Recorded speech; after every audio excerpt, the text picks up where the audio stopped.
ओम।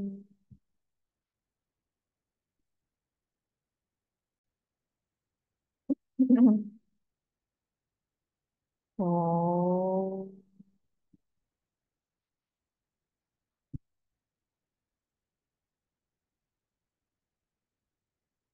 ओम।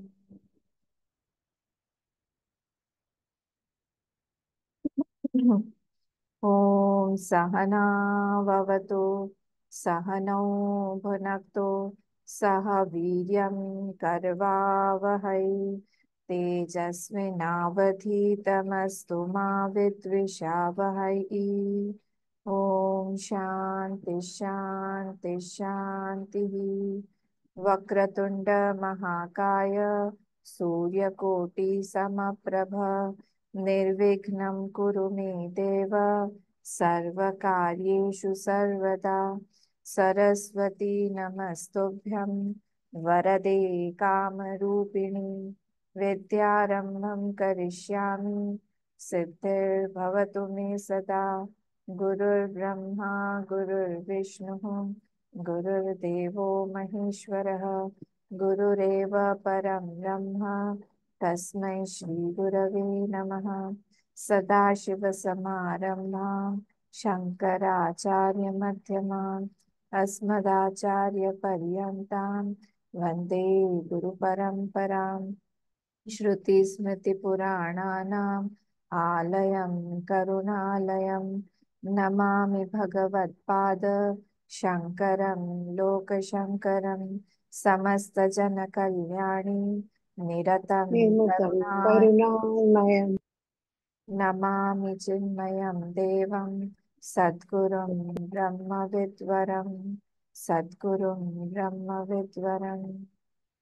ॐ तुम्हारा पाठ दीजिए। पार्थाय बोधिता तुम्हारा भगवता नारायणेन स्वयं व्यासेन ग्रथितां पुराणमुनिना मध्ये महाभारतम् अद्वैतामृतवर्षिणी भगवती अष्टादशाध्यायिनी अम्ब त्वामनुसन्दधामि भगवद्गीते भवद्वेषिणी।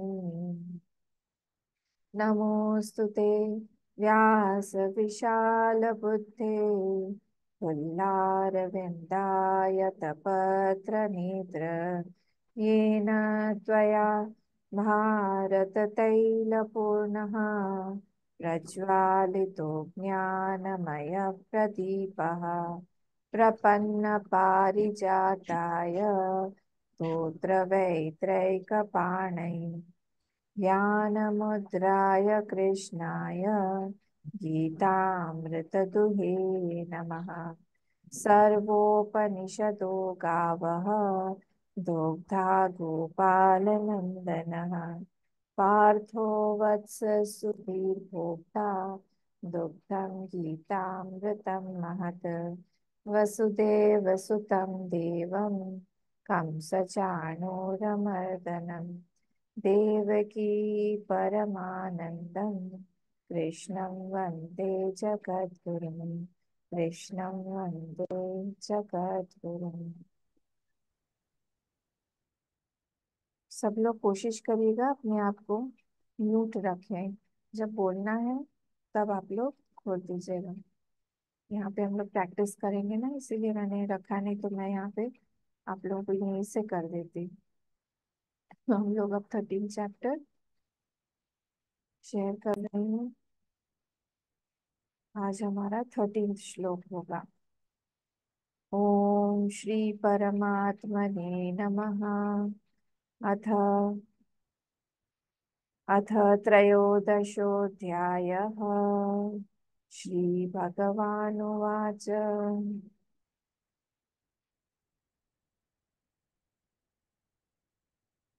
सर्वतः पाणिपादं तत् सर्वतोक्षिशिरोमुखम् सर्वतः श्रुतिमल्लोके सर्वमावृत्य तिष्ठति। इसे सर्वतः पाणिपादं तत् सर्वतोक्षिशिरोमुखम् सर्वतः श्रुतिमल्लोके सर्वमावृत्य तिष्ठति। यहाँ पे नीचे वाली लाइन को मैंने ब्रेक करके रखा है। तो सर्वतः पाणिपादम तत् सर्वतोक्षी, इसको हम ब्रेक नहीं करेंगे, यहाँ पे तत् तक ब्रेक करके नेक्स्ट वाला वर्ड फुल लेंगे। सर्वतोक्षी शिरो मुखम सर्वतः श्रुतिमल्लोके। एक्चुअली ये त है, श्रुति मत है। जब ब्रेक करेंगे तो श्रुति मत हो जाता है, बट आफ्टर संधि बिकम्स ल। तो ली एक ये संधि है। सर्वतः श्रुतिमल्लोके सर्वम आवृत्य तिष्ठति। ठीक है। सर्वतः पाणिपादं तत् सर्वतोक्षिशिरोमुखम। ये यहाँ पे स्पेशली ध्यान रखना है।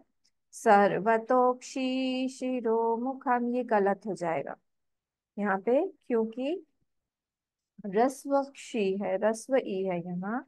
तो यहाँ कम समय रुकना है हमें। तो सर्वतोक्षिशिरोमुखम सर्वतोक्षिशिरोमुखम सर्वतः श्रुतिमल्लोके सर्वमावृत्य देहि सर्वमावृत्य तिष्ठति।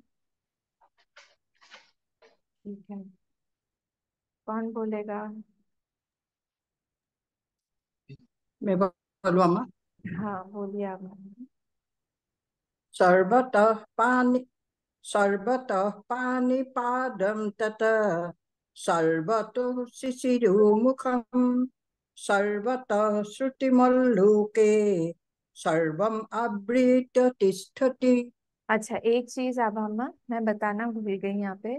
सर्वतः, ये जो ये विसर्ग है ना, ये विसर्ग हाफ प बन जाएगा। अच्छा।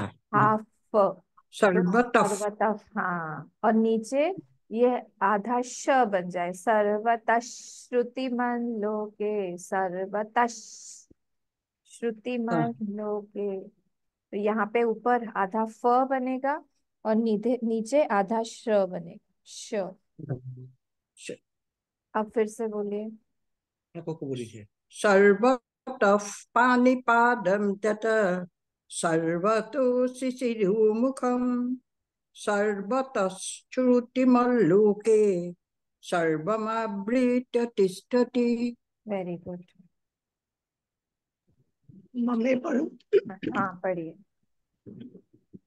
सर्वतः पाणिपादं तत् सर्वतो शिशिरोमुखम् सर्वतः श्रुतिमल्लोके सर्वमावृत्य तिष्ठति। गुड। नेक्स्ट। मैं बोलूं अम्मा? हाँ बोल। सर्वतः पाणिपादं तत् सर्वतोक्षिशिरोमुखम् सर्वतः श्रुतिमल्लोके सर्वमावृत्य तिष्ठति। Very good. इजी हो गया है सब लोगों के लिए अब। गुड। नेक्स्ट। अम्मा मोको हूँ। पढ़ो। सर्वतः पाणिपादं तत् सर्वतो शिशिरोमुखम् सर्वतः श्रुतिमल्लोके सर्वमावृत्य तिष्ठति। Very good. नेक्स्ट। सर्वतः पाणिपादं तत् तत्। जब, सर्वतो। अच्छा, एक और बात, हाँ, इससे याद आता ही विश्वजीत जी। जब हाँ। हम जैसे ये है ना यहाँ पे तत्, तो हम्म। त हुआ और शायद मेरे ख्याल से क, ये दोनों में हलंत होते हुए भी जहां हम ब्रेक कर रहे हैं उसको हम फुल प्रोनाउंस करते हैं। तो यहाँ पे तत् है वो वर्ड, पर हम बोलेंगे तत्। हम्म। सर्वतः ओके। पाणिपादं तत्, ऐसे। सर्वतः पाणिपादं तत् ये फ हो जाएगा हाफ। ये जो विसर्ग है ये हाफ फ बन जाएगा। सर्वतः पाणिपादं तत्। सर्वतः पाणिपादं तत् सर्वतो शिशिरोमुखम् सर्वतः श्रुतिमल्लोके सर्वमावृत्य तिष्ठति। Good good. नेक्स्ट। मैं बोलूं? हाँ बोलिए सीमा जी। सर्वतः श्रुतिमल्लोके। फर्स्ट लाइन बोलिए। हाँ, मेरा इतना छोटा छोटा गीता है। आई एम इन बैंगलोर, देख देख नहीं पा रही हूँ, बता रही हूँ। हाँ जी। सर्वतः पाणिपाद तत। देखिए मैंने सर्व बोला यहाँ पे सर्वत जो होगा ना वो विसर्ग फ बन जाएगा। विसर्ग जो विसर्ग। फ बन जाएगा। हाफ फ। फ फल का। हाँ, सर्वतः। सुश्री अम्मा एंटर कीजिए। सर्वतः पाणिपादं तत्। सर्वतः पाणिपादं तत्। सर्वतोक्षि। सर्वतः तफ नहीं होगा पाणिपादं तफ। तत। तफ हो जाएगा तफ। सर्वतः। नहीं तफ। तफ।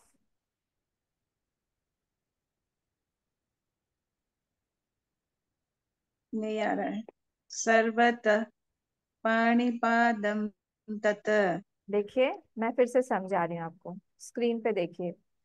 जो यहाँ पे विसर्ग है ये कॉमन रूल है कि प के बाद क्या होता है। फ। प फ ब भ म है ना। तो विसर्ग जो हम्म। है यहाँ पे जब इट इज फॉलोड बाय प और एनी वर्ण ऑफ प, प वर्ण, तो वो फ बन जाता है विसर्ग। तो जब हम तब विसर्ग ये ड्रॉप हो जाएगा यहाँ पे। तो इससे रिप्लेस फ रिप्लेस कर देगा तो सर्वतः पाणिपादम तत् ऐसा होगा। और यहाँ पे तब नीचे वाले में श बन जाएगा। सर्वतः श्रुतिमन लोके। ये विसर्ग यहाँ पे भी ड्रॉप होगा और श बनेगा ऊपर फ बनेगा। समझ में आया। बोलू कैसे? नहीं, सर्व बोलू कैसे? सर्व प। सर्वतः हाँ, सर्वतः ब- पाणिपादं अच्छा, तत्। सर्वतः। सर्वतः। हाँ हाँ। अच्छा, सर्वतः पाणिपादं तत्। सर्वतोक्षिशिरोमुखम्। सर्वतोक्षिशिरोमुखम्। सर्वतः सर्व श्रुतिमल्लोके। सर्वतः श्रुतिमल्लोके सर्वम् सर्वमावृत्य आवृत तिष्ठति। तिष्ठति। गुड। प्रैक्टिस करिए। ये रूल हर जगह पे अप्लाई होगा। जहाँ कहीं पे भी visarg is followed by a pa, it will convert to half a, and visarg is followed by shra, it will become sha. Or if it is sa, then it will become sa. Next. और मैं कोई। बोलो अम्मा। हाँ बोलिए दीपांजलि जी। Depend.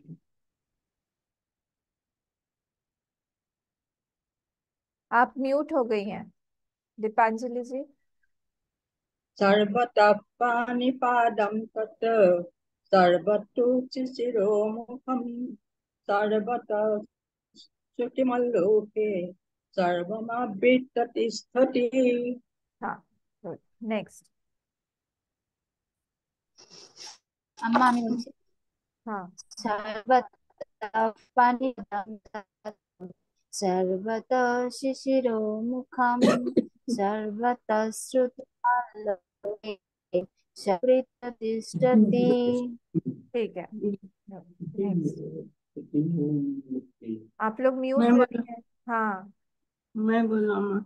हाँ unmute करेंगे तो बात मत किया करिए। हाँ। हम्म। सर्वतः पाणिपादं तथा सर्वतो शिशिरोमुखम् सर्वतः श्रुतिमल्लोके सर्वतः सर्वमा। श्रुतिमल लोके श्रुति नहीं है। हाँ। सर्वतः श्रुति श्रुति सर्वतः सर्व श्रुतिमल लोके। सर्वतः श्रुतिमल्लोके सर्वमावृत्य तिष्ठति। गुड। इसका पता है आप लोगों को वो जो हम जो शांति शांति शांति पढ़ते हैं ना वहां पे भी यही रूल अप्लाई होता है। जब हम बोलेंगे शांति ही शांति ही शांति ही, दिस इज रॉन्ग। कैसे पढ़ना होगा हमको? दैट विसर्ग विल बिकम हाफ श, तो तब हो जाएगा शांति शांति शांति ही, तो वो विसर्ग जो है वो श बन जाता है। ठीक है, गुड। नेक्स्ट। नहीं है तो फिर हम नेक्स्ट वाले श्लोक पे चलें। हाँ नारायण जी बोलिए। सर्वतः पाणिपादं फिर से बोलिए। सर्वतः नहीं, पाणिपादं यहाँ पे फ होगा, यहाँ पे फ होगा क्योंकि फ सर्वतः है। सर्वतः पाणिपादं सर्वतोशिशिरोमुखं सर्वतः श्रुतिमल्लोके सर्वम् आवृत्य तिष्ठति। Good good. चलिए अब हम लोग नेक्स्ट वाला देखते हैं। सर्वेन्द्रिय गुणाभासम सर्वेन्द्रिय विवर्जितम असक्तम सर्वभृच्चैव निर्गुणं गुणभोक्तृ च। सर्वेन्द्रिय गुणाभासम सर्वेन्द्रिय विवर्जितम असक्तम सर्वभृच्चैव निर्गुणं गुणभोक्तृ च। अब यहाँ पे भी सर्वेन्द्रिय गुणाभासम, यहाँ पे रुक रहे हैं। सर्वेन्द्रिय विवर्जितम, ये पूरा एक वर्ड हो गया। असक्तम सर्वभृत चैव, तो भृत चैव यहाँ पे त च बन गया है, डबल च, एक ही वर्ड हो जाएगा। चैव यहाँ पे कॉमा होगा। निर्गुणम गुण भोक्तृ च। चलिए बोलिए, जल्दी करिए। अच्छा बोलो अम्मा। हाँ बोलिए गीता। सर्वेन्द्रिय गुणाभासम सर्वेन्द्रिय विवर्जितम असक्तम सर्वभृत्सैव निर्गुणं गुणभोक्तृ च। Very good. नेक्स्ट। मैं बोलूं? हाँ सर्वेन्द्रिय गुणाभासम सर्वेन्द्रिय विवर्जितम असक्त असक्तम सर्वभूतभृच्छैव असक्तम असक्तम असक्तम सर्वभृच्छैव निर्गुणं गुणभोक्तृ च। Good good. नेक्स्ट जल्दी।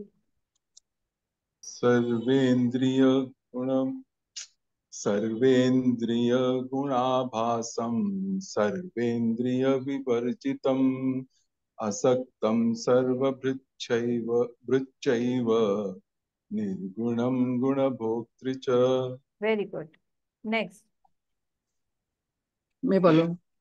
हाँ सर्वेन्द्रिय गुणाभासम सर्वेन्द्रिय विवर्जितम असक्तम सर्वभृत्सैव निर्गुणं गुणभोक्तृ च। निर्गुणम, वहां पे रुकना नहीं है। निर्गुणम गुण भोक्तृ च, निर्गुणं गुणभोक्तृ च। और कम रुकिएगा गुणम पे। निर्गुणम। निर्गुणं गुणभोक्तृ च। हाँ ठीक है, प्रैक्टिस करिए, गुण पे निर्गुणं ज्यादा नहीं रुक। गुणभोक्तृ। हाँ निर्गुणम निर्गुणम निर्गुणम निर्गुणम सीधा निर्गुणम गुण भोक्तृ च। भोक्तृ च। ठीक है। नेक्स्ट। अम्मा मैं बोलूं? हाँ बोलिए। सर्वेन्द्रिय गुणाभासम सर्वेन्द्रिय विवर्जितम असक्तम सर्वभृच्चैव निर्गुणं गुणभोक्तृ च। Very good. नेक्स्ट। अम्मा मैं कहूँ? को सर्वेन्द्रिय गुणाभासम सर्वेन्द्रिय विवर्जितम असक्तम सर्वभृत्सैव निर्गुणं गुणभोक्तृ च। गुड। नेक्स्ट। मामा को हाँ सर्वेन्द्रिय गुणाभासम आप म्यूट हो गई दीपांजलि अम्मा, म्यूट हो गई दीपांजलि अम्मा। सर्वेन्द्रिय गुणाभासम सर्वेन्द्रिय विवर्जितम असक्तम सर्वभृत्सैव निर्गुणं गुणभोक्तृ च। Very good. नेक्स्ट। আমি বলছি আমার हाँ जो सर्वेन्द्रिय गुणाभासं सर्वेन्द्रिय विवर्जितम् आसक्तं सर्वभृच्चैव निर्गुणं गुणभर्ति च। ठीक है। Anybody else? Otherwise we will stop here.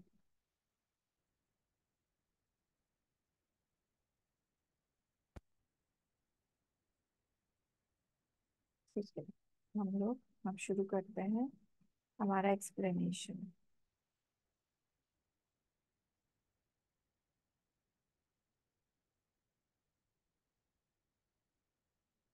हम लोग जो थे अमानित्वम पर थे, है ना।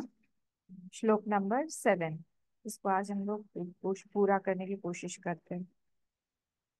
एक बार मैं पढ़ लेती हूँ श्लोक नंबर 7। श्री भगवानुवाच अमानित्वं मदम्भित्वम् अहिंसा क्षान्तिरार्जवम् आचार्योपासनं शौचं स्थैर्यम् आत्मविनिग्रहः स्थैर्यम् आत्मविनिग्रहः। कल हमने आचार्य उपासना तक देखा था। ये आचार्य की उपासना जो है वो किस तरह से वो ज्ञान की तरफ, ये सारी की सारी वृत्तियां कौन सी है, ये सारी वृत्तियां ज्ञान है। ये सारी वृत्तियां ज्ञान देने वाली हैं, इसीलिए इसी को भगवान ने ज्ञान ही बोल दिया है, क्योंकि ये ज्ञान दे रही है इसलिए ज्ञान ही बोल दिया है। और कल हमने ये भी देखा था कि एनी वृत्ति will bring a special situation in front of me, कोई भी सिचुएशन वो लाती है। और अगर कोई वृत्ति हमारे अंदर नहीं है तो फिर बाहर भी वो सिचुएशन वो परिस्थिति हमसे नहीं बनती है, और फिर कुछ ना कुछ गड़बड़ हमसे कुछ ना कुछ रह जाता है, हम लोग किसी चीज से वंचित रह जाते हैं। अगर हमारे पास भी कोई परिस्थिति नहीं बन रही है तो हमें देखना चाहिए कि कौन सी वृत्ति इसमें से हमें हमारे पास में नहीं है। और ये ज्ञान किस में हमें हेल्प करेगा, एक बात ध्यान रखना चाहिए हमें कि ये ज्ञान हम लोग को वो जो सेकंड श्लोक में भगवान ने बोला था कि क्षेत्र क्षेत्रयोर ज्ञान क्षेत्रज्ञयोर ज्ञानम, याद है आपको। क्षेत्र क्षेत्रज्ञयोर ज्ञानम यत्तज ज्ञानम मतम मम। तो वो क्षेत्र और क्षेत्रज्ञ को डिफरेंशिएट करने में हम लोगों को ये ज्ञान काम आएगा। मतलब क्या कि जब भी हम लोग इंटरेक्शन करते हैं we are so much attached, हम इतने ज्यादा आइडेंटिफाइड हो जाते हैं क्षेत्र से। अब मैं क्षेत्रीय वर्ड यूज कर रही हूँ, आपको क्लिक हो जाना चाहिए। क्षेत्र मतलब सारा इनएनिमेट, मतलब सारा जड़ वस्तु, सारी की सारी चीजें जो भी हम लोग, इवन ये शरीर भी एक्चुअली जड़ है, उसमें जो चेतन है उसको आप अलग कर दीजिए। ये कब हम अलग कर पाएंगे, जब हम इसका ज्ञान हमें होगा। इस यही ज्ञान भगवान बोलने जा रहे हैं। और ये प्यूरिटी जब हमारे हृदय में आएगी, हमारा अंतःकरण शुद्ध होगा, तब अपने आप हमारे अंदर जो ज्ञान होल्ड करने की ज्ञान, क्योंकि ज्ञान चारों तरफ है, चारों तरफ ज्ञान ही ज्ञान है, पर हम लोग की दृष्टि ऐसी नहीं कि उस ज्ञान को हम एक्सट्रैक्ट करके देख पाते हैं। 24 गुरुओं को बनाया था दत्तात्रेय जी, 24 गुरुओं की बात करते हैं। भागवत आप लोगों ने सबने पढ़ा हुआ है, तो उसमें 24 गुरु, क्या पूरी की पूरी सृष्टि ही एक गुरु है, पूरा जगत ही एक गुरु है। हर चीज हमको कुछ ना कुछ समझाता है, समझाती है। सब चीजों से कुछ ना कुछ सीख, बहुत बड़े बड़े लेसन हमको मिलते हैं। धरती हमको कितना ज्यादा धैर्य सिखाती है, प्रकृति धैर्य सिखाती है, दूसरों के लिए जीना सिखाती है। जहां पर भी हम लोग कोशिश करें हम लोग कुछ सीख सकते हैं, कुछ ना कुछ सीखने को जरूर मिलेगा। देखिए एक मैं वीडियो देख रही थी, तो उसमें दिखाया था अभी रिसेंटली एक डाइवर जो है बहुत डीप ओशन में गया, बहुत डीप गया। तो ऐसे जगह पे गया जहां पे कोई भी पहले गया नहीं था। मोस्ट मोस्ट प्रोबेबली पैसिफिक ही होगा शायद। तो वो इतने डेप्थ्स में गया, वहां पे पानी का अलग लेयर उसको मिला। तो ये कैसे पॉसिबल है, पानी की डेंसिटी जो थी वहां पे ज्यादा थी, इसलिए वो पानी का, और उसको अलग अलग डिफरेंशिएट करके दिखा रहा था। आप सर्च करिएगा नेट पर, आपको गूगल पे मिलेगा। दो लेयर पानी के अलग अलग दिखाई दे रहे हैं, ऊपर से थोड़ा सा तरल पानी और नीचे जो है सॉलिड पानी, और वो पानी ही है। ऐसा नहीं कि दूसरा कोई मटेरियल है या जो भी कुछ है।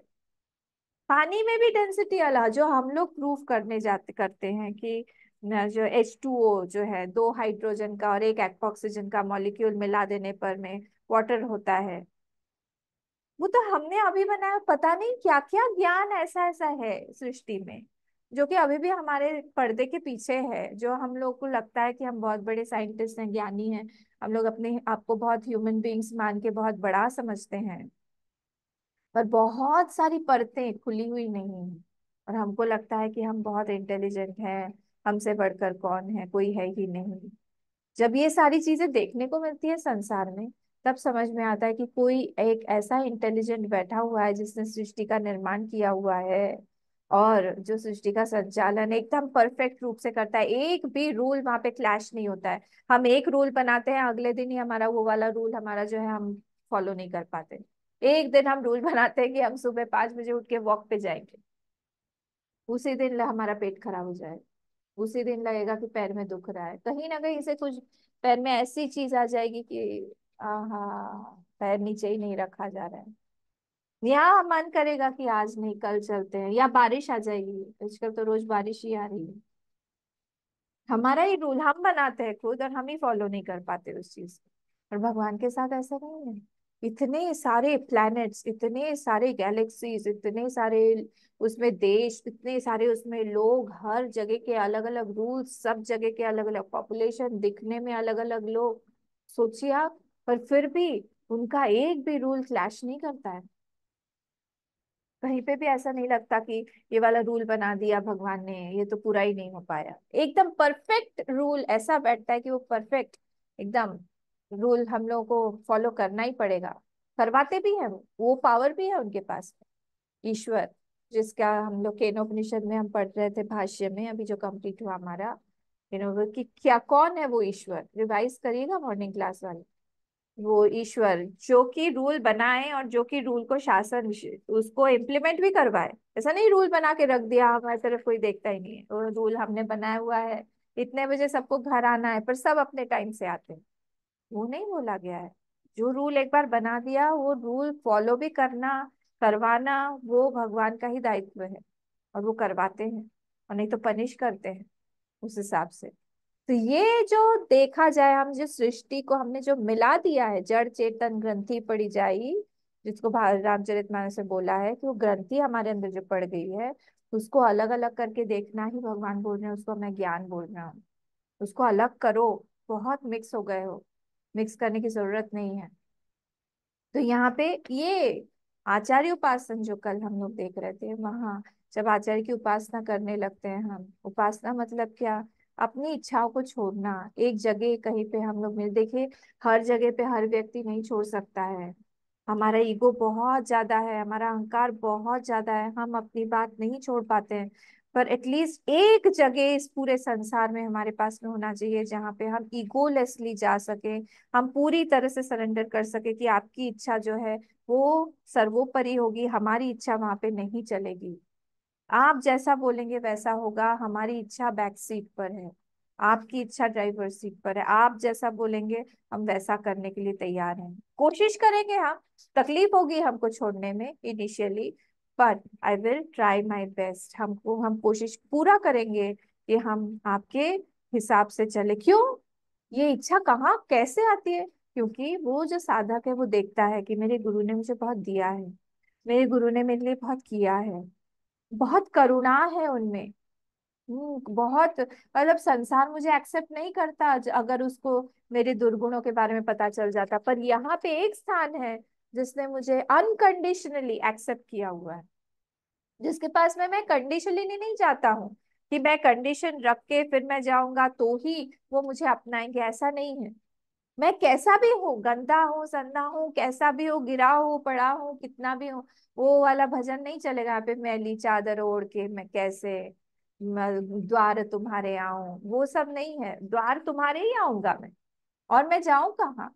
मेरे पास और कोई जाने की जगह ही नहीं है। सीकर के पास में ये माइंड में एकदम क्लियर है, क्लैरिटी है इसके लिए कि गुरु के पास मुझे जाना है, and he is mine, I am his, और वो मुझे जो है साफ करेंगे। दायित्व अब उनका है, अब मेरा दायित्व नहीं है। कहीं ना कहीं हमको ये लगता है ये जो पोर्शन है ना ऊपर का, ही कभी कभी बहुत भारी हो जाता है।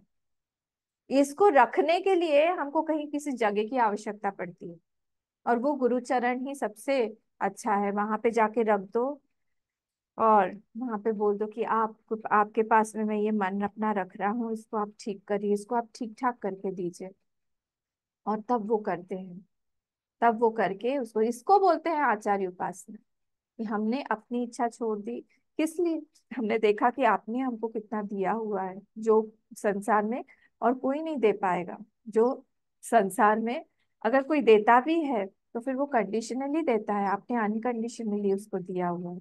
और इसीलिए हमारे अंदर भी वो वृत्ति आती है कि हम भी दें। हमें मीराबाई के बारे में पता है ना, मीराबाई के गुरु कौन थे? रैदास जी, संत रैदास।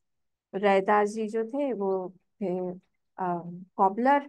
वो तो चमड़े का काम करते थे, जूता वगैरह बनाते थे।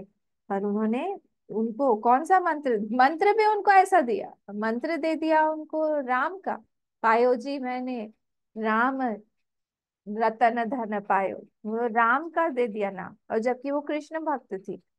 पर इतनी निष्ठा पक्की, इतनी निष्ठा पक्की कि राम जी के नाम से ही उन्होंने श्री कृष्ण की भक्ति नहीं पाई, श्री कृष्ण में ही समा गई हूँ। पराकाष्ठा है ये भक्ति की, जो हम सबके लिए एक आदर्श बन गया कि इस तरह से हम भक्ति की जाती है और भगवान प्रसन्न होते हैं। भगवान प्रसन्न होके अपने आप को दे देते हैं किसी एक दूसरे मंत्र से। कहाँ पे क्रक्स क्या है वहां का, एसेंस क्या है वहां का? गुरु भक्ति, भक्ति निष्ठा, उसी से ही वो मंत्र काम करता है। मंत्र अथवा, अरे कोई भी एक मंत्र बोल के किसी को दे दे आप। वो जो मैं आपको स्टोरी सुनाती हूँ हमेशा, वो एक बहुत वृद्धा सी एक अम्मा थी, जिनका कोई भी नहीं था, बच्चा भी नहीं था, कोई भी घर में नहीं था। और उनको एक गोल गोल सा एक पत्थर एक महात्मा ने उठा के दे दिया, और बोला आज से यही तुम्हारे भगवान है, ये तुम्हारे लड्डू गोपाल है, इसका नाम रखो गोल मटोल। गोल मटोल नाम है, गोल मटोल गोल मटोल गोल मटोल करके ही वो उनकी पूजा करती थी, आराधना करती थी, सेवा करती थी, भक्ति करती थी, खिलाती पिलाती थी। एक दिन वहां पे सियार आ गए गांव में, और सबने कहा कि सबके बच्चे अंदर कर लो, सियार आ गया है, उठा के ले जाता है बच्चों को। सब लोग घबरा गए, और ये भी घबरा गए कि अरे मेरा गोल मटोल है घर में। तो पहरा देती थी, रात दिन पहरा देती थी अपने घर के बाहर में, लकड़ी लेके चलती थी, ऐसे ऐसे ऐसे दिन रात, ऐसे 3 रात हो गए पहरा दे। सबने बोला पागल हो जाओगी अम्मा, तुम अंदर जाओ। बोले नहीं नहीं, मैं बाहर खड़ी रहूंगी, कहीं से भी अंदर घुस आ सकता है वो, और मेरे गोल मटोल को लेके जाएगा। तब जब उनकी मृत्यु हुई, तब एक बालक, सांवला सा छोटा छोटा बालक आगे आगे चल रहा था उनकी अर्थी के साथ। सबने पूछा तुम कौन हो? बोला वो मैं उनका बेटा हूँ। अरे उनका तो कोई बेटा नहीं था। बोले कैसे नहीं था, मैं हूँ, मैं आया हूँ। और जैसे ही सब क्रियाकर्म हुआ, उसके बाद में वो चला गया, वहां से लुप्त हो गए। ऐसा नहीं है सिर्फ हमें लगता है जो कुछ हमें दिखता है बस वही है, जितना हम सोच पाते हैं बस वही है। इसीलिए रोज हमारे जीवन में एक टारगेट होना चाहिए कि रोज एक संत की जीवनी हम पढ़ें, एक, ज्यादा नहीं, जो कि इंस्पायरिंग हो बहुत। एक संत की जीवनी, और इतने संत हुए, हमारी भारत भूमि तो जानी ही जाती है संतों के नाम से, तो संतों की भूमि ही है। एक संत की जीवनी हमको पढ़नी चाहिए, जो कि इंस्पायर करे हमको भी उस तरह से भगवान के नाम, भगवान का नाम लेकर कोई चीज छोड़ दे, भगवान का नाम लेकर उसकी मिठास से ही हमारा जीवन परिपूर्ण हो जाए। हमारे मन में जितना भी द्वेष था या फिर ज्वलनात्मक वृत्ति थी, एक बार उनका नाम ले ले, कृष्ण, राम, शिव, जो भी, शंकर, भोलेनाथ, हनुमान जी, जो भी हमारे इष्ट है, का नाम लेने से ही हमारा मन गदगद हो जाता है, चित्त एकदम एकदम द्रवित हो जाता है। इस तरह से हमारी भक्ति होनी चाहिए, इस तरह से हमारा संबंध होना चाहिए हमारे भगवान के साथ में। और वो कैसे होता है? जब हम लोग आचार्य उपासना करते हैं, धीरे धीरे धीरे धीरे उपासना से ही हमारे अंदर शुद्धि आने लगती है। आचार्य कभी भी अपने आप से नहीं जोड़ते हैं, कभी भी नहीं जोड़ते हैं। आचार्य का काम ही है पुरोहित का काम। पुरोहित क्या करता है? इधर से लड़की वालों को देखता है, इधर से लड़के वालों को देखता है, देखता है कि दोनों अच्छे हैं एकदम, मेल जोल सब कुछ ठीक है, इन दोनों का विवाह करवा दो, आके वो दोनों का विवाह करवा के वो चला जाता है, वहां से निकल जाता है। हाँ, वो पढ़ता है मंत्र, कुछ कुछ उच्चारण करता है, एक दूसरे के हाथ में हाथ देता है, पढ़ता है, जोर जोर से मंत्र उच्चारण करेगा। मंत्र उच्चारण करके स्वाहा बोलेगा और बोलेगा कि एक दूसरे को माला पहनाओ, और उसका काम खत्म। वैसे ही एक आचार्य भी होते हैं, वो सिर्फ भगवान से मिलाता है, भगवान की तरफ वो निवेदित कर देता है शिष्य को, साधक को, भगवान से मिला देता है। यही काम होता है। तो ये आचार्य के पास में जब हम जाते हैं, तब आचार्य इस चीज को देखते हैं कि हमारे अंदर क्या क्या चीजें हैं जो गड़बड़ है, श्रवण से उसको ठीक करते हैं, ठीक करते हैं। बहुत सुंदर सा वो एक है, क्या है, दोहा जो है, बाहर मारे चोट, कबीर दास जी का है शायद, याद नहीं आ रहा है। हाँ, एक हाथ जो है, क्या है, एक किसी को याद आए तो बताइएगा, मैंने आपको अलाउ कर दिया है, आप म्यूट कर दीजिएगा। बाहर मारे चोट, अंदर से तो एक हाथ रखते हैं और बाहर से बाहर मारे चोट, बाहर से मारते हैं। क्यों? क्योंकि उनको सिखाना है हम लोगों को। गुरु कुम्हार, क्या गुरु कुम्हार, अ, याद नहीं आ रहा है फटाक से। घड़ी घड़ी मारे चोट, कुछ याद है कि जैसे ही अभी चला जाएगा प्रसंग फिर याद आ जाएगा। गुरु कुम्हार, शिष्य खड़ा है, घड़ी घड़ी मारे चोट, अंदर से आलम्ब दे, बाहर मारे चोट, ऐसा कुछ तो भी है। तो अंदर से तो वो एक हाथ रखता है कि इसको मुझे आगे लेके जाना है, बिना इसको आगे लिए ये ठीक नहीं हो पाएगा, इसको ठीक अम्मा, करना है। मैं बोलूं? हाँ बोलिए। गुरु कुमार शिष्य कुंभ है, हाँ, घड़ी घड़ी काढ़े खोट। हाँ, गुरु कुम यही है, गुरु कुम अंतर हाथ सहार दे, बाहर मार हाँ, बाहे छोड़। Thank you. कितना सुंदर है देखिए, हम्म। है ना। तो ऐसा ही है, ऐसे ही गुरु जो होते हैं वो हमारे साथ में भी करते हैं। एक बार अंदर हाथ दे देंगे और बाहर से मारते रहेंगे, देखते रहते हैं कि इसको ज्यादा बुरा लग गया क्या, बोलेंगे, थोड़ा सा डांटेंगे, फिर देखेंगे चेहरे की तरफ, बुरा लग गया तो फिर नहीं बोलेंगे, फिर थोड़ा प्यार कर देंगे, फिर देखेंगे कि अरे इससे तो गड़बड़ कर दिया, फिर जोर से डांट लगाएंगे, सबके सामने डांट लगाएंगे। हमारे अहंकार लेवल को कम करते रहते हैं, थर्मामीटर होता है ना, लगा के देखते हैं, अरे अभी भी बहुत ज्यादा बुखार है, थर्मामीटर में अहंकार का अहंकार का जो मर्क्यूरी है काफी बढ़ा हुआ है, 104 पे चला गया है, अरे इसको ठंडा करो, ठंडा करो, ठंडा करो। फिर उसकी तारीफ करेंगे, उसको कुछ खिलाएंगे पिलाएंगे, घूमने के लिए लेके जाएंगे, सब कुछ करेंगे, फिर देखेंगे फिर से अहंकार बढ़ रहा है, फिर से उसको ठंडा करेंगे, इस तरह से करते रहते हैं। गुरु का काम आसान नहीं होता है। गुरु, और इतने तरह के बाप रे शिष्य होते हैं, तरह तरह की मानसिकता, कहाँ कहाँ से, किस किस बैकग्राउंड से, इस जन्म में नहीं, गुरु को तो पिछले जन्म का भी दिखाई देता रहता है, दिखाई देता रहता है, एक एक वासना लेके वो इस तरह से आते हैं कि उनको समझ में ही नहीं आते कि क्या चल क्या रहा है, कैसे ऐसे हो सकता है।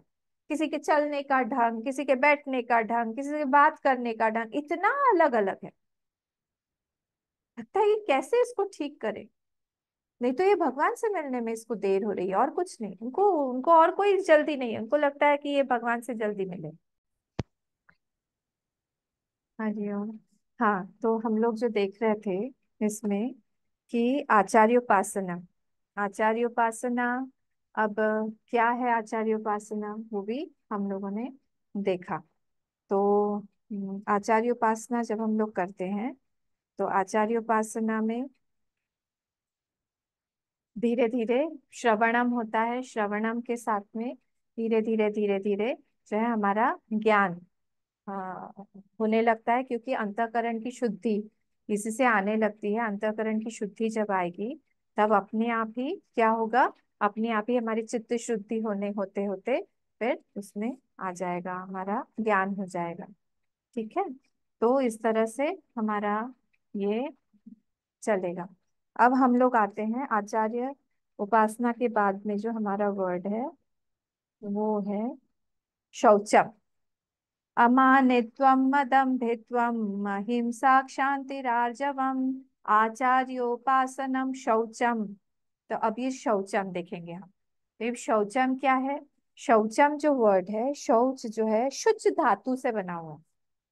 शौचम वर्ड जो है ये शुद्ध धातु, शुद्ध धातु जो है ये दीप्ति शाइनिंग लाने के लिए जो बोला जाता है, उसको जब मार्जन करके हम लोग तो शाइन आती है, शुद्ध धातु, शुद्ध बोलते हैं उसको। तो शौचम मतलब होता है, अब शौच जो है वो बाहर की, अंदर की, माइंड की, सब चीजों की, वाणी की, ये हर चीज में ये शौच लागू होता है। ये शुद्धता कितने ज्यादा से ज्यादा हम लोग मेंटेन कर पाए। हम लोग बाहरी तो शौच बहुत मेंटेन कर लेते हैं, कई लोग वो भी नहीं करते हैं, पर बाहर से भी ज्यादा हमारा आंतरिक शौच की बहुत आवश्यकता है आज। क्यों? क्योंकि हमारा मन ऐसा होना चाहिए कि हम जो भी अंदर से जो भी सोच रहे हैं that I can share with you. इसको बोलते हैं शौच। शौच की प्लेन डेफिनेशन यही है कि हमारा मन इतना साफ है कि हम आपके साथ में सारी चीजें शेयर कर सकते हैं। आपके बारे में, हमारे बारे में कोई, आपके बारे में कोई भी गलत चीज हम छुपा के नहीं रख रहे हैं, या फिर हमारे मन में आपके प्रति कुछ और है और हम अलग सोच रहे हैं, ऐसा कुछ भी नहीं है। इस तरह से दोनों जो चीजें हैं हम अंदर और बाहर एक हमारा है। तो ये कैसे, क्या कैसे होता है प्योरिटी जो है, ये भगवान सबसे ज्यादा प्योरिटी पसंद करते हैं जब हम उनको सब व्यक्तियों में, सारी चीजों में, सब पदार्थों में, और जड़ या चेतन वस्तु में जब हम उनको देखने लगे। ये पराकाष्ठा है शुचिता की। तो शुचिता जब हम मेंटेन करने लगते हैं धीरे धीरे धीरे धीरे, तो उसकी पराकाष्ठा ये हो जाती है कि हमारी दृष्टि में भगवत दृष्टि हो जाती है, और हमको जड़ वस्तु से या फिर अपने शरीर से हमको थोड़ी थोड़ी घृणा होने लगती है। घृणा, ये उसका फल है कि क्योंकि ये शरीर जो है हमेशा नित्य अशौच का नित्य अशौच है इसमें। हमेशा ये गंदा ही रहता है। इसके इतने सारे छेद हैं, उसमें से हर जगह से कुछ ना कुछ मल निकलता रहता है, कितना भी आप साफ करो है कुछ नहीं। ये पूरा का पूरा एक मलमूत्र का, एक रक्त मांस का एक पिंड है, जिसको हम साफ सुथरा हम लोग करते रहते हैं, और अल्टीमेटली उसमें कुछ कुछ है नहीं ऐसा। ऊपर से वो बस हम उसको लेपापुती करते रहते हैं। ये जो शुचिता मेंटेन करता है, ये व्यक्ति जब गंदगी हटाने लगता है तब देखते देखते देखते देखता है कि ये तो निरंतर इसमें से गंदगी निकलती है। तो उसके एक अबोरेंस टाइप एक अपने शरीर, जो अभी हमारे शरीर के साथ हमारा नहीं है, हमें बहुत शरीर बहुत अच्छा लगता है, हम इसको बहुत सजाना संवारना चाहते हैं, वो चीज उसके मन से निकल जाती है कि बस इसको यूज करो। घृणा मतलब ऐसा नहीं कि वो उसको त्याग देना चाहता हो। घृणा इन द सेंस वो बहुत अपना के नहीं रखना चाहता है उस चीज को, उसको लगता है कि बस इसको हम यूज करें और फिर हम लोग इसको आगे आगे इसको फेंक दें। मतलब जब जितना इसका काम है उतना ले, और फिर बस वहीं पे इसको कहीं किसी भी मोमेंट पे इसको ड्रॉप करना हो तो हमें बुरा नहीं लगेगा।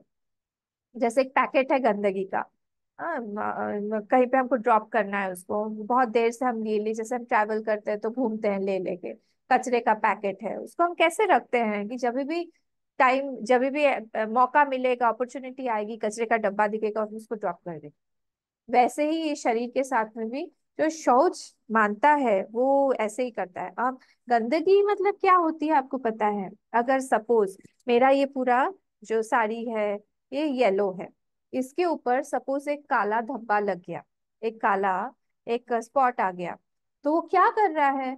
वो स्पॉट जो है येलो कलर को, ब्लैक स्पॉट जो है येलो कलर को ढक रहा है, ढक रहा है। It is hiding the yellow color, it is hiding the actual color of the cloth।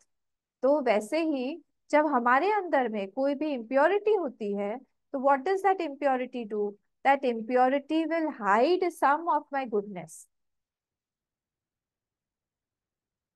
उस पे पानी फेर देगी, उसको हाइड करके रखेगी, उसको कर्टन डाल देगी, उसको यूज नहीं होने देगी, उसको ऊपर नहीं आने देगी। तो इसीलिए ये जो गंदगी है ये हमारे लिए भगवान से हमको दूर कर देती है।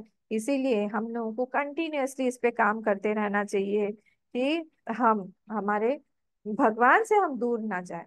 हमारे कोई ना कोई गड़बड़ी होगी उस चीज को हम हमारे भगवान के लिए यूज करें। देखिए, हाँ, आपको पता होगा ये पद्म पादाचार्य जी जो थे वो पिछले जन्म पद्म पादाचार्य जी जो शंकराचार्य भगवान के एक शिष्यों में से थे।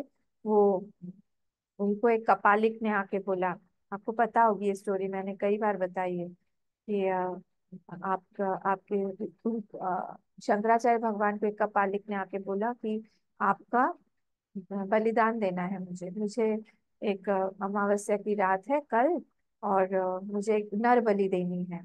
और नर बलि में भी अगर ज्ञानी की बलि देने जाते हैं तो नथिंग लाइक इट। तो आपका तो वैसे भी मोह नहीं है अपने शरीर से, तो मैं क्या आपकी बलि दे सकता हूँ? शंकराचार्य ने कहा हाँ हाँ बिल्कुल दे सकते हैं, बस ऐसे समय आइएगा जब मेरे शिष्य आसपास नहीं हो। 12 बजे के आप बाद में आइएगा, आप वो लोग सब चले जाते हैं तब आइए। तो सब लोग चले गए थे, वो अकेले बैठे थे, समाधिस्थ होके बैठे हुए थे, और ये कपालिक आया। और ये जो पद्मपादाचार्य जी थे ये नरसिंह भगवान के शिष्य थे, नरसिंह भगवान के इष्ट थे। और ये ध्यान लगा के नरसिंह भगवान का उस समय ध्यान कर रहे थे, और नरसिंह भगवान ने इनको बता दिया। और नरसिंह भगवान का आवेशावतार हो गया इनके अंदर, और नरसिंह भगवान आ गए इनके अंदर, बिल्कुल उनको जैसे समझ में आया मेरे गुरु को मारने आ रहा है ये। कपालिक पूरा उस आवेश के साथ में वहां पे गया, देखा कपालिक खड़ा हुआ है तलवार लेके बस मारने वाला है। उसी तलवार को निकाल के उसने धड़ाधड़ उनको खत्म कर दिया वहां पे, और तांडव करने लगे वहां पे पूरा उसी का हिस्से। और उससे ही उनकी शंकराचार्य भगवान की आंख खुल गई, समाधि टूट गई। ये तुम क्या कर रहे हो? बाकी के भी सारे शिष्य आ गए इधर उधर से, उनको रोका। ने कहा कि नहीं प्रभु, मुझसे गलती हो गई, माफ कर दीजिए, ये क्या करने वाला था, देखिए क्या हो गया। ये प्योरिटी होती है। जब शुचिता शौच हमारे अंदर में इतनी प्रबल हो जाती है तब क्या होता है, वो रिफ्लेक्शन बहुत तीव्र होने लगता है, बहुत तीव्र हो जाता है। जो रिफ्लेक्शन बाहर से आ रहा है, भगवान का जो रिफ्लेक्शन है, इसी को हम लोग बोलते हैं सिक्स सेंस। यही सिक्स सेंस है और कुछ नहीं, इंट्यूशन जिसको बोलते हैं, योगज प्रत्यक्ष जो बोलते हैं।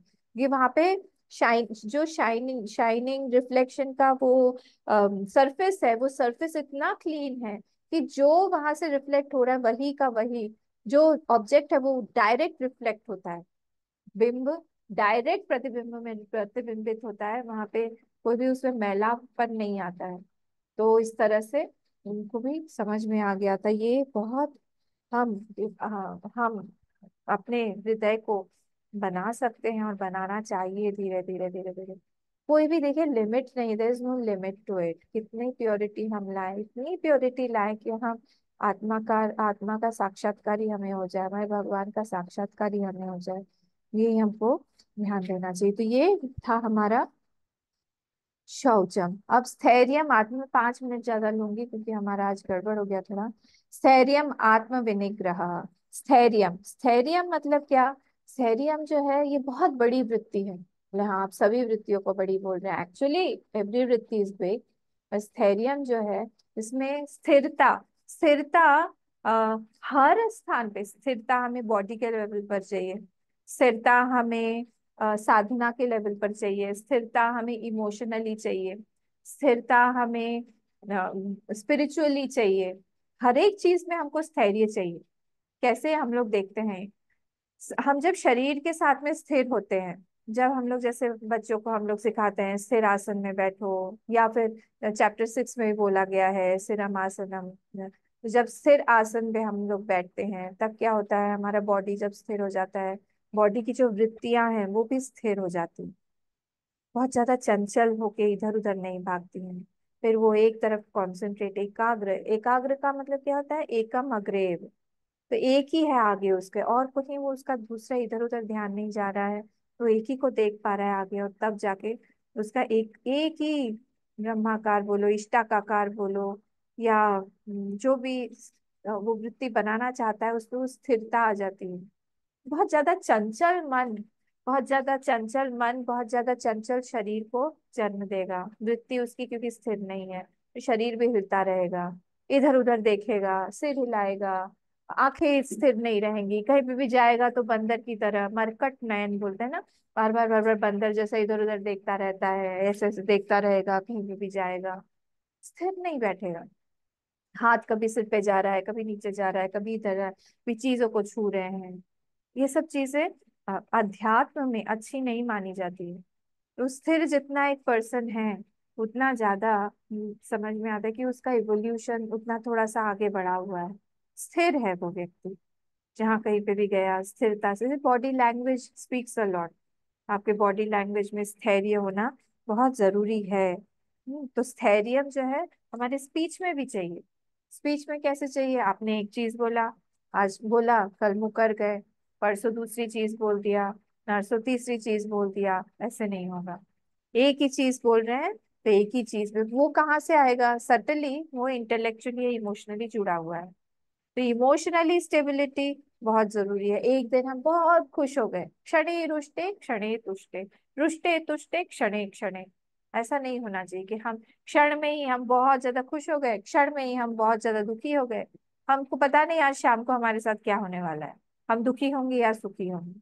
अरे क्यों नहीं, हम बहुत, आज तो हम बहुत अच्छा दिन है वैसे, हम बहुत खुश हैं, पर शाम को पता नहीं क्या कुछ हो जाए, इतने सारे बच्चे हैं, कच्चे हैं आसपास में, पता नहीं कौन क्या बोल दे क्या कर दे। ये चीज जो है ये गड़बड़ है।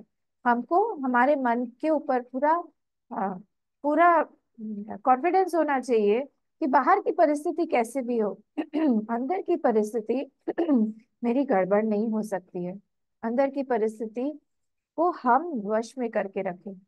अंदर हमारा मन जो है वो शांत रहेगा क्योंकि उसने भगवान को पकड़ा हुआ है।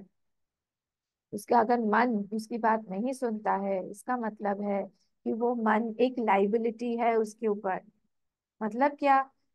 लाइबिलिटी मतलब क्या होता है आपको पता है? लाइबिलिटी मतलब होता है वो आपसे नरिशमेंट पूरा ले रहा है, वो आपसे आपकी पूरी ड्यूटी करवा रहा है, but when it is a chance to give back it does not give anything in return जिसको बोलते हैं पैरालिटिक ऑर्गन। पैरालिटिक ऑर्गन मतलब क्या होता है? पैरालिटिक ऑर्गन मतलब होता है वो बॉडी से पूरा नरिशमेंट ले रहा है।